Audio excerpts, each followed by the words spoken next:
তাহলে কি পাকাপাকিভাবেই চীনের সঙ্গে বন্ধুত্বের দিকে ঝুঁকছে বাংলাদেশ? ভারতের দুই শত্রু চীন পাকিস্তানের সঙ্গে বন্ধুত্ব আরো বাড়াতে আগ্রহী ঢাকা। বিএনপি একটা কথাই বলছে, ভারতের সাথে সম্পর্ক হবে, কিন্তু একতরফা নয়, সমান মর্যাদায়। ভারতের টিকিটে আসা সরকার যে তারা নয়, সেটা এখন কাজ দিয়ে প্রমাণ করছে তারেক রহমানের সরকার। মির্জা ফখরুল ভারতকে দাদাগিরির মনোভাব ছাড়তে বলেছেন এবং পানি বন্টন বিরোধ ও সীমান্ত হত্যার বিষয়ে ঢাকা আর চুপ থাকবে না বলেও সাফ জানিয়েছেন। 5 আগস্টের পর আচমকাই ভারতের কাছে বাংলাদেশ এক অচেনা দেশে পরিণত হয়। রীতিমতো বাংলাদেশ দখলের হুঁশিয়ারির পাশাপাশি সীমান্তে পুশির ডক্টর জাহেদের এয়ারপোর্টে আটকানো এহেন কোনো কাজ নাই যা করেনি ভারত। নতুন সরকার ক্ষমতায় এসেই বার্তা পরিষ্কার করে দিল, সবার আগে বাংলাদেশ কারো তাবেদারি করবে না, কারো নাচের পুতুলও হবে না বাংলাদেশ।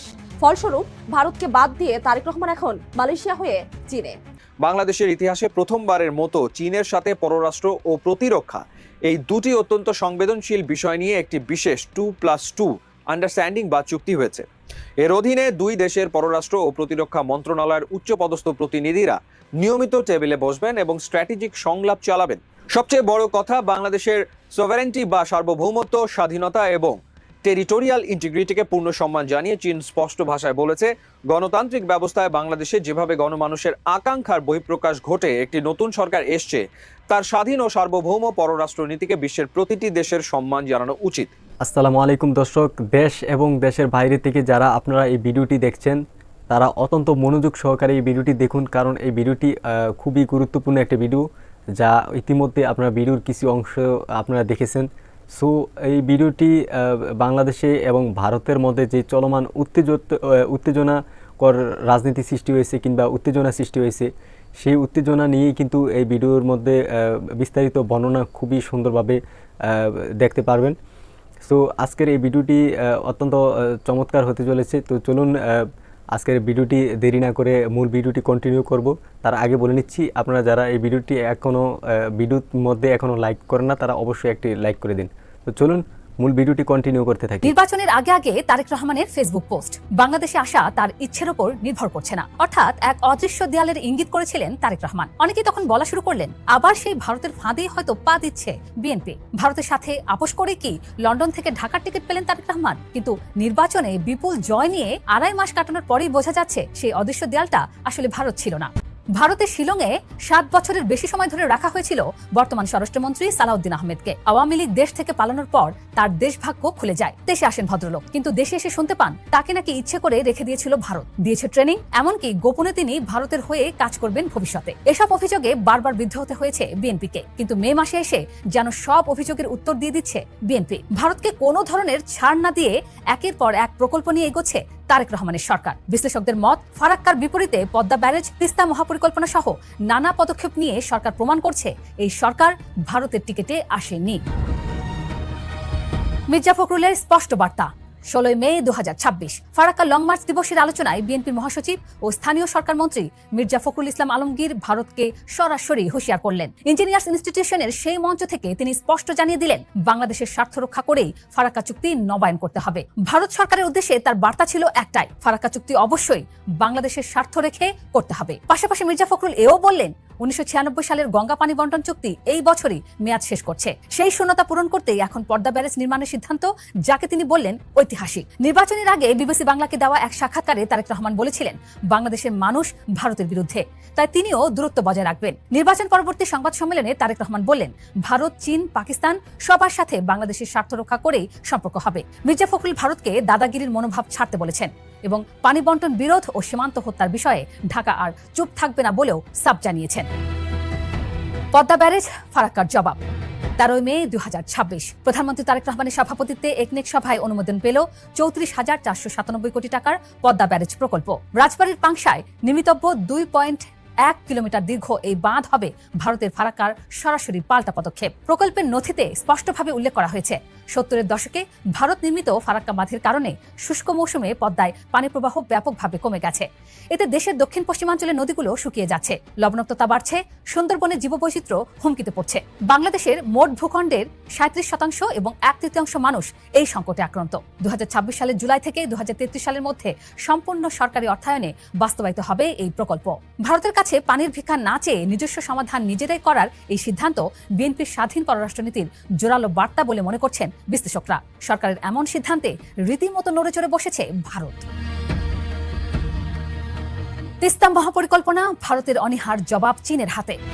তিস্তা নদীর পানি বন্টন নিয়ে দশকের পর দশক ধরে ভারতের কাছ থেকে শুধু প্রতিশ্রুতি পেয়েছে বাংলাদেশ। কংগ্রেসের মনমোহন সিং থেকে বিজেপির নরেন্দ্র মোদী সবাই চুক্তির আশ্বাস দিয়ে পিছিয়ে গেছেন। এই ব্যর্থতার পরিপ্রেক্ষিতেই 2016 সালে চীনা কোম্পানি পাওয়ার চায়নার প্রস্তাবিত তিস্তা মহাপরিকল্পনার দিকে ঝুঁকেছিল বাংলাদেশ, কিন্তু ভারতের চাপে পিছু হটেছিল তৎকালীন আওয়ামী লীগ সরকার। এখন পরিস্থিতি ভিন্ন। দুর্যোগ ব্যবস্থাপনা মন্ত্রী আসাদুল হাবিব দুলু 11 মে জানিয়েছেন তিস্তা মহাপরিকল্পনার কাজ শিগগিরই শুরু হবে। চীন এই প্রকল্পে অর্থায়ন ও কারিগরি সহায়তা দেবে। পররাষ্ট্রমন্ত্রী ডক্টর খলিলুর রহমান মে মাসের শুরুতে চীন সফরে গিয়ে তিস্তা প্রকল্পকে সর্বোচ্চ অগ্রাধিকার হিসেবে আলোচনায় তুলেছেন। তিনি স্পষ্ট করেছেন, ভারতের সাথে পানি বন্টন চুক্তির জন্য আর অপেক্ষা করবে না ঢাকা।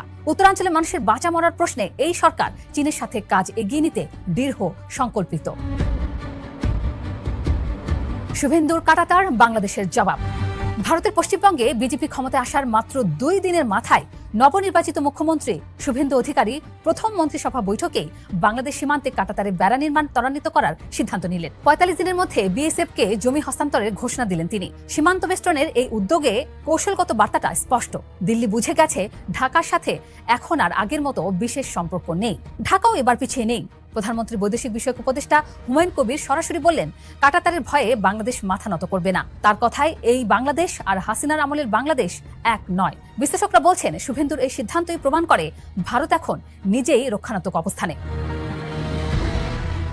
আগামী জুন মাসে প্রধানমন্ত্রী হিসেবে তারেক রহমানের প্রথম বিদেশ সফর হওয়ার কথা চীনে। 7 মে ঢাকায় বিএনপি আয়োজিত ডিনারে চীনা রাষ্ট্রদূত ইয়াও ওয়েন আনুষ্ঠানিকভাবে প্রেসিডেন্ট শি জিনপিং ও প্রিমিয়ার লি কিয়াং এর আমন্ত্রণ পৌঁছে দিয়েছেন। তিনি জানিয়েছেন, তারেক রহমানের এই সফর 2 দেশের কৌশলগত অংশীদারিত্ব আরও গভীর করবে। গত কয়েক সপ্তাহে বিএনপির একাধিক প্রতিনিধি দল চীন সফর করেছে।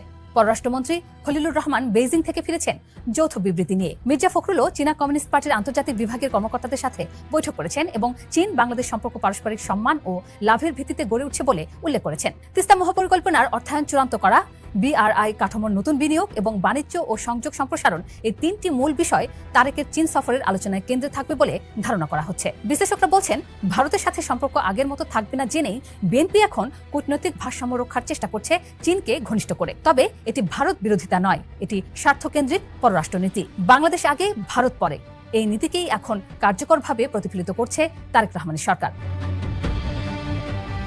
বিএনপি সরকারের 2.5 মাসের কার্যক্রম পর্যালোচনায় একটি চিত্র স্পষ্ট হয়ে উঠছে। ফারাক্কার ক্ষতি পুষিয়ে নিতে পদ্মা ব্যারেজ, তিস্তার ন্যায্য পানির দাবিতে চীনের সাথে মহাপরিকল্পনা, সীমান্তে কাঁটাতারের প্রশ্নে পাল্টা কড়া বার্তা। এই সবকিছু মিলিয়ে বিএনপি একটা কথাই বলছে, ভারতের সাথে সম্পর্ক হবে কিন্তু একতরফা নয়, সমান মর্যাদায়।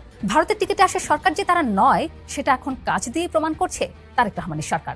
প্রিয় দর্শক, ভিডিওটি অত্যন্ত গুরুত্বপূর্ণ ছিল, কারণ বাংলাদেশে কিন্তু ভারত এবং বাংলাদেশের মধ্যে ভারত থেকে বাংলাদেশে পুশ ইনের যেই ব্যাপার স্যাপার রয়েছে সেটা কিন্তু এই ভিডিওতে তুলে ধরা হয়েছে।